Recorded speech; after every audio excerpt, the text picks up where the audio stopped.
네, 오늘 저희가 함께 볼 말씀은 창세기 14장 말씀인데요. 창세기 14장 1절부터 16절 말씀인데 저희 함께 창세기 14장 듣도록 하겠습니다. 당시에 시날 왕 아므라벨과 엘라살 왕 아리옥과 엘람 왕 그돌라오멜과 고임 왕 디달이 소돔 왕 베라와 고모라 왕 비르사와 아드마 왕 시납과 스보임 왕 세메벨과 벨라 곧 소알 왕과 싸우니라. 이들이 다 시딤 골짜기 곧 지금의 염해에 모였더라. 이들이 12년 동안 그돌라오멜을 섬기다가 제13년에 배반한지라. 제14년에 그돌라오멜과 그와 함께 한 왕들이 나와서 아스드롯 가르나임에서 르바 족속을, 함에서 수스 족속을, 사웨 기리아다임에서 엠 족속을 치고 호리 족속을 그 산 세일에서 쳐서 광야 근방 엘바란까지 이르렀으며, 그들이 돌이켜 엔미스밭 곧 가데스에 이르러 아말렉 족속의 온 땅과 하사손다말에 사는 아모리 족속을 친지라. 소돔 왕과 고모라 왕과 아드마 왕과 스보임 왕과 벨라 곧 소알 왕이 나와서 시딤 골짜기에서 그들과 전쟁을 하기 위하여 진을 쳤더니 엘람 왕 그돌라오멜과 고임 왕 디달과 시날 왕 아므라벨과 엘라살 왕 아리옥 네 왕이 곧 그 5 왕과 맞서니라. 시딤 골짜기에는 역청구덩이가 많은지라. 소돔 왕과 고모라 왕이 달아날 때 그들이 거기 빠지고 그 나머지는 산으로 도망하매 네 왕이 소돔과 고모라의 모든 재물과 양식을 빼앗아가고 소돔에 거주하는 아브람의 조카 롯도 사로잡고 그 재물까지 노략하여 갔더라. 도망한 자가 와서 히브리 사람 아브람에게 알리니 그때 아브람이 아모리 족속 마므레의 상수리 숲을 근처에 거주하였더라. 마므레는 에스골의 형제요 또 아넬의 형제라. 이들은 아브람과 동맹한 사람들이더라. 아브람이 그의 조카가 사로잡혔음을 듣고 집에서 길리고 훈련된 자 318명을 거느리고 단까지 쫓아가서 그와 그의 가신들이 나뉘어 밤에 그들을 쳐부수고 다메섹 왼편 호바까지 쫓아가 모든 빼앗겼던 재물과 자기의 조카 롯과 그의 재물과 또 부녀와 친척을 다 찾아왔더라. 아브람이 그돌라오멜과 그와 함께한 왕들을 쳐부수고 돌아올 때 소돔 왕이 사회 골짜기 곧 왕의 골짜기로 나와 그를 영접하였고 살렘 왕 멜기세덱이 떡과 포도주를 가지고 나왔으니 그는 지극히 높으신 하나님의 제사장이었더라. 그가 아브람에게 축복하여 이르되 천지의 주제이시여 지극히 높으신 하나님이여 아브라함에게 복을 주옵소서. 너희 대적을 내 손에 붙이신 지극히 높으신 하나님을 찬송할지어다. 아브람이 그 얻은 것에서 10분의 1을 멜기세덱에게 주었더라. 소돔 왕이 아브람에게 이르되 사람은 내게 보내고 물품은 내가 가지라. 아브람이 소돔 왕에게 이르되 천지의 주제이시여 지극히 높으신 하나님 여호와께 내가 손을 들어 맹세하노니 내 말이 내가 아브라함으로 치부하게 하였다 할까 하여 네게 속한 것은 실 한 오락이나 들매끈 한 가닥도 내가 가지지 아니하리라. 오직 젊은이들이 먹은 것과 나와 동행한 아넬과 에스골과 마므레의 분깃을 제할지니 그들이 그 분깃을 가질 것이니라.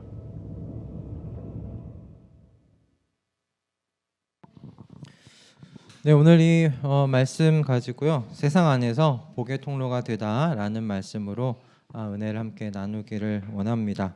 우리 어린 친구들도 한 달에 한 번 우리 어른들하고 같이 드리는 예배를 한번 같이 참여하면 좋겠어요. 어른들 어떻게 예배 드리는지 함께 보면서 이 예배를 좀 여러분들이 좀 몸으로 체감했으면 좋겠습니다. 네, 여러분 그 지구촌이라는 말 들어보셨을 겁니다. 지구촌. 네, 근데 이 지구촌이란 말이 저는 요즘에 와서야 좀 실감이 납니다. 예전까지만 해도 이게 지구촌 하면 그 먼 나라의 어떤 이웃 나라의 그 소식들을 그냥 금세 알 수 있고 비행기 타고 가면 옆 나라 가듯 쉽게 그렇게 다녀올 수 있는 시대가 되었기 때문에 이렇게 지구촌이라고 말하지 않나 그렇게 생각을 했었습니다. 하지만 이제 저 멀리 다른 나라에서 일어나는 일들이 우리의 삶에 큰 영향을 주고 있는 그런 시대를 살아가고 있다고 체감이 되더라고요. 그렇죠? 중국 한 지역에서 일어났던 코로나가 지금 어떻게 됐어요? 전 세계로 퍼졌어요. 전 세계인이 코로나를 다 경험했어요. 그리고 러시아와 우크라이나 전쟁하는 거 다 알고 있죠. 러시아와 우크라이나가 전쟁을 해서 현재 우리가 살아가고 있는 이 시대 모든 사람들에게 영향이 있어요, 없어요? 있어요. 다 영향을 받고 살아요. 이처럼 우리가 살아가고 있는 이 시대 속에서 비켜나서 살아갈 수 없다는 것을 우리는 알 수 있어요. 모두가 이 시대의 그런 상황을 함께 겪을 수밖에 없고 그것은 그리스도인이라고 해서 다를 바 없다입니다. 하나님의 백성은 분명 지금 이 순간에도 하나님 나라에서 살아가고 있지만 그러나 동시에 이 땅에서 살아가고 있습니다. 때문에 성도 또한 자신이 살아가고 있는 지금 우리가 살고 있는 이 시대에 영향을 받지 않을 수가 없어요. 영향받고 살아가요. 이 영향을 받는다는 건 그렇게 뭐 코로나라든지 러시아, 우크라이나 그런 사태 전쟁으로 인한 외부적인 영향뿐만 아니라 세계관이라든지 가치관이라든지 이런 영향을 받아요. 여러분도 오늘 많은 들었을 거예요. 할로윈과 같은 부분에 대해서 문화적인 영향을 받고 살아요. 그것이 우리가 살고 있는 시대예요. 그런데 그리스도인은 참 독특합니다. 이런 시대의 상황에도 불구하고 그런 시대 속에 그냥 그저 살아남는 게 아니라 그냥 살아가는 게 목적이 아닌 존재이기 때문에 그렇습니다. 성경은요, 하나님과 언약을 맺은, 약속을 맺은 하나님 백성, 성도를 복의 근원으로 부름받았다 이야기합니다. 세상의 빛과 소금이라고 이야기합니다. 그래서 성경은 그리스도인을 하나님께서 독특하게 택하신 족속이고 왕과 같은 제사장들이고 하나님의 거룩한 민족이고 그분의 소유가 된 백성이라고 이야기를 해요. 즉 이러한 시대의 상황 속에서도 그리스도인은 그리스도인으로 살아가야 한다라는 말씀입니다. 복의 근원으로 빛과 소금으로 말입니다. 근데 인간적인 시선에서 이거 어려운 일입니다. 어찌 보면 불가능해 보이는 일입니다. 그런데 성경은 언제나 우리가 독특한 존재인 만큼 특별한 은혜를 받는 사람들이라고 이야기해 줍니다. 우린 특별한 은혜를 받고 있는 사람들이에요. 하나님의 특별한 은혜가 그리스도인이 이런 세상임에도 불구하고 그리스도인으로 살아갈 수 있게 해준다라는 것입니다. 이번 주 새벽에 그 말씀동행 신명기 본문을 묵상하면서 위로와 격려가 되었던 말씀이 있습니다. 이스라엘의 위대한 리더인 모세를 이제 잃게 된 이스라엘과 여호수아에게 하나님께서 모세를 통해서 하신 말씀이 이와 같은 말씀이었기 때문에 그래요. 주님께서 친히 그대 앞에서 가시며 그대와 함께 계시며 그대를 떠나지도 않으시고 버리지도 않으실 것입니다. 그럼 그리스도인으로서 자신을 지키고 살아가기에 힘든 이 시대 속에서도 복의 통로요, 빛과 소금으로 살아갈 수 있는 이유가 사실 이 말씀 가운데 있습니다. 저와 여러분의 하나님께서 우리 앞에 가시기 때문에, 저와 여러분의 하나님께서 우리와 함께 계시기 때문에, 우리를 떠나지도 버리지도 아니하시기 때문에 그와 같은 독특한 은혜를 받는 자들이 우리 그리스도인들이기 때문에 이런 시대에도 우리가 그리스도인으로 살아갈 수 있다라는 것이죠. 이 약속은 사실 비단 신명기 이후에 이스라엘 백성과 오늘을 살아가고 있는 신약 시대에 하나님 백성에게만 지금 해당되는 약속은 아닙니다. 오늘 이 약속을 하신 하나님께서 과거에도 똑같은 방식으로 아브라함에게서도 똑같이 일하신 것을 보게 됩니다. 아브라함도 하나님의 언약을 맺은 하나님 백성이었지만 오늘 본문에 우리가 읽은 것과 같이 당시의 상황과 그 정세 속에서 삐져나와 있는 사람이 아니었어요.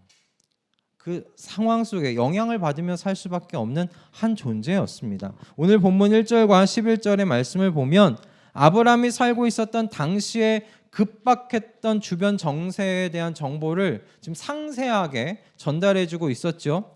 아브라함이 살아가고 있었던 시대는 1절 말씀과 같이 4명의 왕의 시대였습니다. 4명의 왕, 신할 왕 아므라벨과 엘라살 왕 아리옥과 엘람 왕 그돌라오멜과 고임 왕 디달이 살았던 시대다라고 14장 1절에서 이야기해 줍니다. 그러니까 아브라함이 살고 있었던 건 이 4왕이 다스리던 시대였다라는 것이에요. 그런데 본문은 12년간 이 4왕에게 공물을 바쳤던 가나안의 5왕이 반란을 일으켰다라고 이야기를 합니다. 그러니까 더 이상 공물을 바치지 못하겠다. 나는 너희에게서 독립하겠다라는 이야기죠. 그러자 어떤 일이 발생하게 됩니까? 어떤 일이 일어나게 됩니까? 당연히 4명의 왕들이 연합하여서 이 가나안의 5왕을 치기 위하여 내려옵니다. 그런데 이 4왕이 잘 준비했던 것 같아요. 반란은 언제 일어났냐면 13년째 되던 해에 반란이 일어났는데 그 해 바로 가나안이 5왕을 치기 위해 내려온 게 아니라 치러 내려온 건 14년째 해가 되었을 때였어요. 그러니까 이 4왕이요, 이 5왕을 아주 마음 먹고 1년간 잘 준비해서 혼꾸녕을 내주려고 지금 준비하고 내려온 거예요. 어땠겠습니까? 1년간 전쟁을 잘 준비해서 내려왔더니 이 4왕이 파죽지세로 내려와서 소돔과 고모라의 모든 재물과 먹거리를 빼앗아갔다라고 성경은 우리에게 이야기를 해주고 있습니다. 아브라함이 살고 있었던 시대가 바로 이와 같은 시대였어요. 그런데 이 전쟁통에 어떤 일이 일어나는가? 아브라함의 조카 롯이 어떻게 됐어요? 소돔에 살고 있다가 이 전쟁에 휘말려 버리고 맙니다. 롯이 포로가 되었어요. 포로로 잡혔고 그의 모든 재산도 빼앗기고 말았습니다.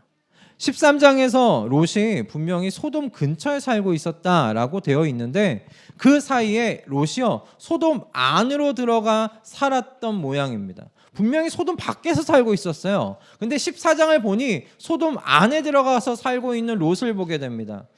뭐 안전함을 위해 성 안으로 들어가 살 수도 있었을 것이고 더 풍성한 재정을 얻을 수 있는 기회가 있어서 소돔 성 안으로 들어가 살았을 수도 있겠지만 문제는 뭐냐면 그로 인해서 롯이 큰 화를 입게 되었다라는 것입니다. 그런데 이야기는 여기서 끝나지 않아요. 이 난리통에 이름 모를 그 누군가가 도망쳐서 아브라함에게 롯이 끌려갔다는 이야기를 전달해 줍니다. 소식을 들은 아브라함이 어떻게 행동했습니까? 자신과 동맹을 맺은 마므레와 에스골과 아넬의 군사와 자신의 사병 318명과 함께 4왕의 군대를 쫓아갑니다. 그리고 4왕의 군대와 전투를 벌여서 승리를 거두고 모든 것을 되찾아오는 것이 이 14장의 이야기입니다. 여러분 이 전투는 다윗과 골리앗의 전투와 같았어요. 가나안 전 지역을 다니면서 여러분 승리를 얻어냈던 4왕의 군대입니다. 이 4왕의 군대를 그저 318명의 사병과 그리고 지역의 호족에 불과했던 마므레와 에스골과 아넬의 군사를 가지고 데리고 가서 이긴 거예요. 정말 골리앗과 다윗의 전투와 다름없지요. 오늘 14장 그 뒤쪽을 보면 아브라함은 이 승리가 그래서 하나님께서 주신 것임을 알고 있어요. 20절을 보면 아브라함의 승리를 축하하기 위하여 멜기세덱이란 인물이 나타납니다. 근데 이 멜기세덱이란 인물이 어떻게 이야기합니까? 그대는 원수들을 그대의 손에 넘겨주신 가장 높으신 하나님을 찬양하시오 라고 말을 하는 것을 듣게 돼요. 그리고 아브람은 자기가 가지고 온 것 중에 열의 하나를 빼서 멜기세덱에게 멜기세덱에 주지요. 아브라함이 얻은 승리가 자신이 뛰어나서, 자신의 계책이 좋아서, 자신의 능력이 좋아서 가지고 온 것이 아니라는 것을 지금 인정하는 아브라함의 모습을 14장의 이 부분에서 우리는 알 수 있어요. 여러분, 하나님께서요 아브라함을 부르시면서 어떻게 무엇이라고 복을 주셨어요? 내가 너를 축복하는 자에게 어떻게 하시겠다고요? 축복하겠다. 근데 내가 너를 저주한 자에게 어떻게 하시겠다고 하셨어요? 저주하겠다고 말씀하셨어요. 하나님께서 아브라함에게 하신 그 약속을 지금 지키고 계시는 모습을 보게 되는 것이죠. 아브라함은 실제로 가나안 지역에 그래서 지금 복의 통로가 된 것을 보게 됩니다. 그죠? 내 왕에게 빼앗겼던 모든 것을 되찾아와서 지금 다 나누어 주고 있어요. 그렇지 않습니까? 소돔 왕에게도 그대로 다 되찾아 주었어요. 뿐만입니까? 롯을 구하였어요. 롯을 구하고 그리고 그의 모든 재산도 그대로 롯에게 되찾아 주는 것을 보게 됩니다. 여러분, 그 모든 사람들에게 아브라함은요 구원자와 같았을 거예요. 하나님께서 이 내 왕의 시대에 아브라함을 복의 통로가 되게 하시는 것을 보게 됩니다. 복의 근원이 되게 하시는 것을 보게 됩니다. 하나님께서 아브라함을 그렇게 세우셨어요. 자, 그런데 여기서 우리가 생각해 봐야 할 것이 있습니다. 하나님께서 내 왕의 시대에 아브라함을 복의 근원이 여러분 되게 하셨을 때 아브라함은 아무 준비가 없었느냐는 거예요. 그저 하나님의 주권적이고 특별한 은혜로 말미암아서 아브라함이 그 시대에 그럼 복의 근원이 되었느냐라는 것입니다. 당연히 아니죠. 오늘 본문에는 아브라함이 복의 근원으로 어떻게 준비되어 가고 있었는지에 대한 단서들이 기록되어 있어요.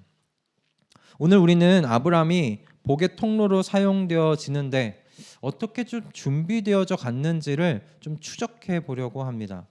오늘 이 말씀을 통해서 하나님께서 우리 가운데 깨닫게 해주시는 은혜가 있기를 바라고요. 우리 모두가 복의 근원으로서 그리고 빛과 소금으로 하나님의 손에 들린 하나님의 종들로 귀히 쓰임 받으실 수 있기를 바랍니다. 우리 첫 번째로 우리가 함께 볼 말씀은 여러분 우리가 어떻게 준비되어지는가? 아브라함이 어떻게 준비되었나? 아브라함이요 구별된 삶으로 준비가 되어졌습니다. 너무나 당연한 이야기이겠지만 그때 아브라함이 아모리 사람 마므레 땅 상수리 나무들이 있는 곳에서 살고 있다고 했어요. 그리고 아브라함이 어떻게 해야 하는가? 그곳에 있는 그 주변의 아모리인들과 동맹을 맺고 살고 있다 했습니다. 동맹을 맺었다고 이야기하고 있습니다. 동맹을 맺었다는 건 그 아모리 사람들, 그 이방인들과 교류가 활발하게 있었다는 거예요? 아니면 그들과 따로 분리돼서 살았다는 거예요? 교류가 있었다는 것이죠. 동맹을 맺으려면 활발히 교류가 있어야 됩니다. 사귐이 있어야 되는 것입니다. 하지만 여러분 아브라함은요 그들과 활발히 교류가 있었음에도 불구하고 그들과 분리된 삶을 살았어요. 그걸 우리가 어디서 알 수 있냐면 13절을 보면 소돔에서 도망쳐 나온 그 어떤 사람이 아브라함을 찾는데 성경이 아브라함을 어떻게 이야기하고 있어요? 히브리 사람이라고 되어 있어요. 히브리 사람 아브람이라고 말하고 있습니다. 창세기에서 유일하게 여기에서 히브리라는 말이 나오는데 이 말은 두 가지의 뜻을 갖고 있어요. 첫째는 물 건너 온 사람이라는 뜻을 가지고 있고 둘째는 사회에서 소외된 연약한 사람이라는 뜻을 가지고 있는데 이 아브람을 봤을 때는 그를 사회에서 소외된 연약한 사람이라고 볼 수는 없지 않겠습니까? 사병이 318명이나 있는데 아브람은 분명 그럼 물 건너 온 사람이라는 뜻으로 불린 사람이라는 것을 의미하는 것이겠죠. 여러분 아브람은 아모리 사람들에게 보였을 때 어떤 사람이었냐면 저 사람 물 건너 온 사람이야. 뭐 우리 그런 얘기한 이 제품 물 건너 왔어. 그럼 뭐 어떤 의미에서 사용하세요? 물 건너 왔어. 뭔가 좀 특별하다는 의미 아니에요? 뭔가 좀 더 좋다라는 의미고 뭔가 다르다라는 의미에서 사용하지 않아요? 아모리 사람들에게 물 건너온 사람과 같이 아브람 그렇게 여겨진 거예요. 자신들과 뭔가 다른 생활을 하는 사람이었다는 거예요. 그들과 자신들과 교제하면서 가까이는 사는데 자신들과는 다른 삶을 살기에 이 아모리 사람이 아브람을 부를 때 뭐라고 불렀냐면 히브리 사람 아브람이라고 부른 것이에요. 당연히 다를 수밖에 없었겠죠. 이 아모리 사람들은 많은 신들을 예배했는데 아브람은 오직 여호와 한 분 하나님만을 예배했으니까요. 그럼 이렇게 구별된 삶으로 부른다는 건 오늘날도 마찬가지 아닙니까? 그죠? 사도 바울이 로마서 12장에서 하나님께서 구원하신 성도로서 우리가 어떻게 살아야 되냐고 이야기합니까? 시대의 풍조를 본받아요, 본받지 말아요? 본받지 말아요. 마음을 새롭게 해요? 말아요. 새롭게 해요. 변화를 받으라고 해요. 하나님의 그래서 선하시고 기뻐하시고 완전한 뜻이 무엇인지를 분별하면서 살라고 이야기를 합니다. 그럼 우리가 살아가는 시대, 우리 아이들이 이제 살아갈 시대 어떤 시대인지 세상이 여러 가지로 다를지 모르겠지만 똑같아요. 세상은. 이 세상은 아이들이 살아갈 세상은 항상 우리에게 이것을 이야기합니다. 나의 뜻이 무엇인지가 중요하다. 내가 진정으로 원하고 있는 것이 무엇인지 나에 대하여 탐구하면서 살아라 라고 이야기를 할 겁니다. 앞으로도 똑같을 겁니다. 이 자녀들이 살아갈 세상. 너를 탐구해. 너가 중요해. 너 뜻이 뭐냐? 이야기할 겁니다. 그러나 그리스도인은 어떤 사람인가? 하나님의 뜻이 무엇인지가 중요한 사람들이에요. 하나님께서 진정으로 원하시는 것이 무엇인지 여러분 하나님에 대하여 탐구하면서 살아가는 것이 그리스도인들이에요. 우리 자녀들이요 하나님을 탐구하면서 살아가야 됩니다. 내가 뭘 좋아하는지 나를 살펴볼 것이 아니라 하나님을 탐구하는 사람으로 바뀌어가야 되는 것입니다. 그래서 사실 성도는 그 존재 자체로 복 있는 사람이라고 성경은 이야기해요. 여러분 시편 1편을 보십시오. 성경은 복 있는 사람은 주님의 율법을 어떻게 합니까? 즐거워해요, 아니에요? 즐거워해요. 주님의 율법을 즐거워해서 밤낮으로 그 율법을 묵상하는 사람이라고 소개합니다. 그게 무슨 말이에요? 복 있는 사람은요 하나님을 사랑하는 사람이에요. 하나님을 사랑하니까 하나님께서 주신 그 말씀 속에서 하나님의 뜻이 무엇인지 하나님께서 진정으로 원하시는 것이 무엇인지를 탐구하는 사람이라는 뜻 아니겠습니까? 여러분 율법을 즐거워해서 밤낮으로 왜 묵상해요? 하나님 사랑하니까 그분이 뭘 좋아하시는지 그분의 뜻이 무엇인지를 탐구하려는 것이잖아요. 성경은 이 사람이 복 있는 사람이라고 이야기를 하고 있어요.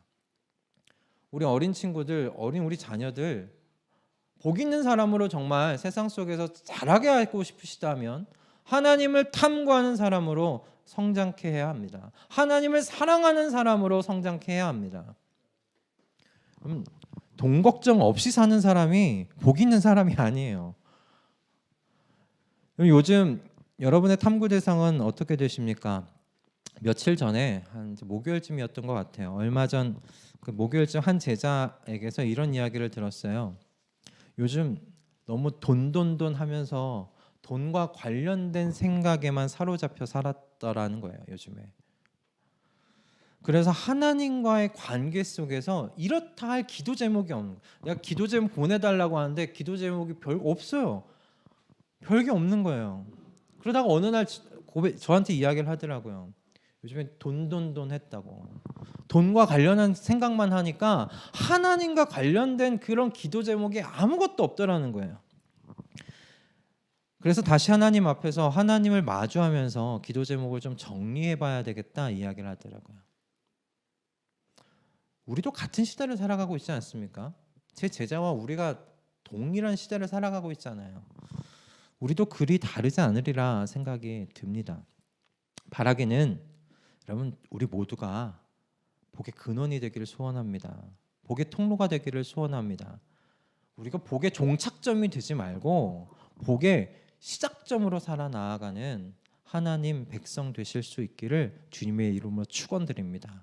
우리 자녀들을 축복할 때도 우리 자녀들이 복의 종착점이 되는 것이 아니라 복의 시작점들이 될 수 있게 해달라고 기도하시는 저와 여러분 되었으면 좋겠습니다. 할렐루야, 아멘. 여러분 두 번째는요 이거예요.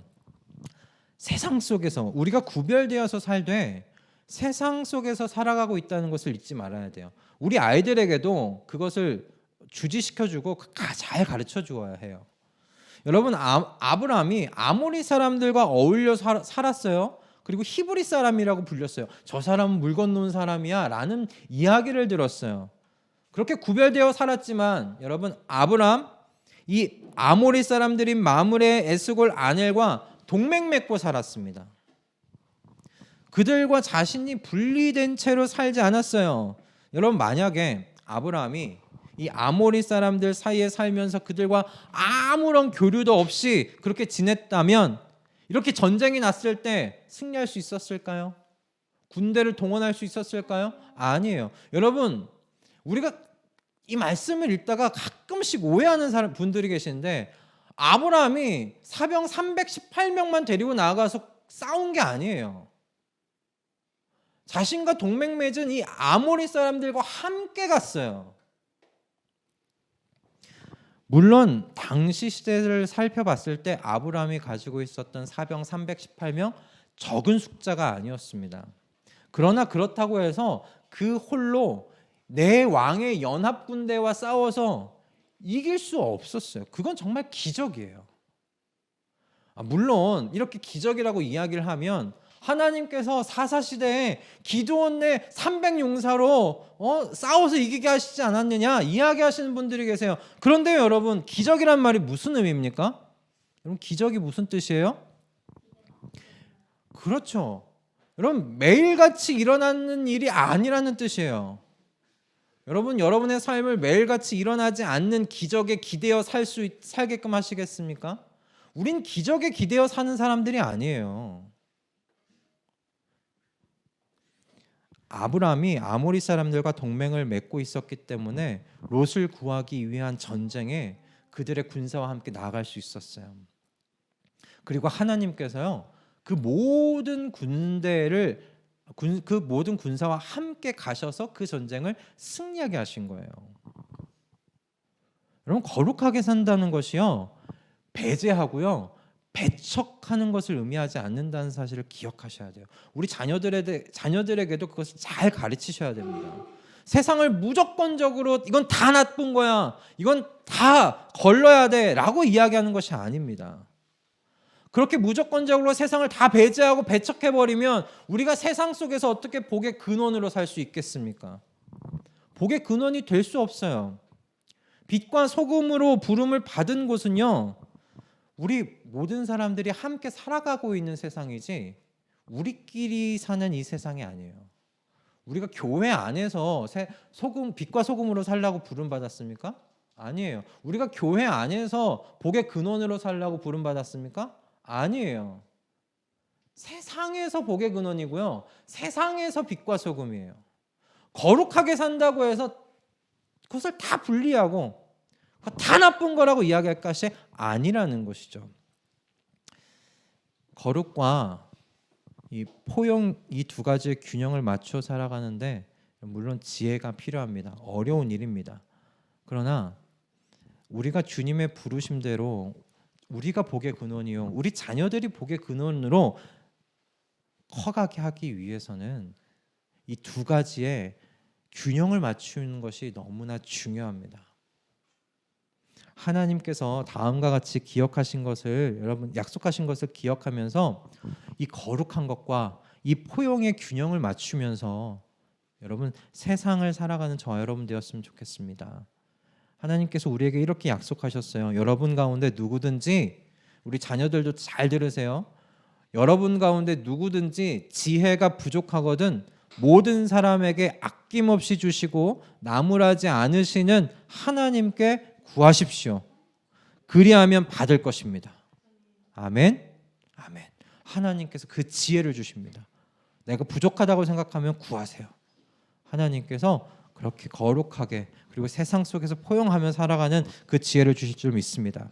마지막으로 여러분 이거 하나 여러분 꼭 기억하십시오. 우리가 하나님의 약속 위에서 삶을 살아간다는 것을 기억하세요. 하나님 약속 위에 여러분의 삶의 탑을 쌓아가면서 준비하십시오. 오늘 말씀을 보면 참 재밌는 전 좀 재밌다고 생각이 들었어요. 아브라함과 여러분 롯은 여러 면에서 차이가 있지만 가장 큰 차이점은 저는 이 약속을 가진 사람이라는 것과 아닌 사람의 차이점이 있었다 싶습니다. 오늘 이야기에 보면 롯은 소돔 안에서 살았고 맥없이 끌려가는 모습을 보게 됩니다. 그렇죠? 근데 그는 아브라함과 서로 분리될 정도로 소유가 많았던 사람이잖아요. 그런데 아브라함은 318명에 달하는 사병을 가지고 있었어요. 근데 롯이 사병을 가지고 있었다는 내용은 성경 어디를 찾아봐도 없습니다. 이처럼 롯에게는 미래를 준비하는 모습을 찾아볼 수가 없었어요. 그럼 왜 아브라함은 318명의 사병을 준비했을까요? 왜 318명에 달하는 사병을 가지고 있었을까요? 그가 하나님께서 그에게 하신 저는 미래에 대한 약속을 믿었기 때문이라고 믿습니다. 앞으로 나올 자신의 자녀와 자신의 그 재산을 이 가나안 땅에서 지키기 위한 최소한의 아브라함의 노력이 아니었겠습니까? 잠시 후면 여러분 100세를 향해 가는 자신이 개인적인 어떤 영화를 위해서 318명을 준비했을 리는 없잖아요. 왜 준비했겠어요? 내 자녀 때문인 거 아니에요? 하나님께서 주시겠다고 한 자녀를 위해서 사병을 준비한 거죠. 이 사병을 통해서 내 자녀가 보호를 받았으면 좋겠고 이 사병을 통해서 최소한 자기 재산을 지키면서 살 수 있도록 준비해 둔 것이죠. 그래서 사병 318명은 저는 미래를 위한 준비였고 이것은 하나님께서 주신 약속을 믿었기 때문에 맺혀진 삶의 열매라고 생각합니다.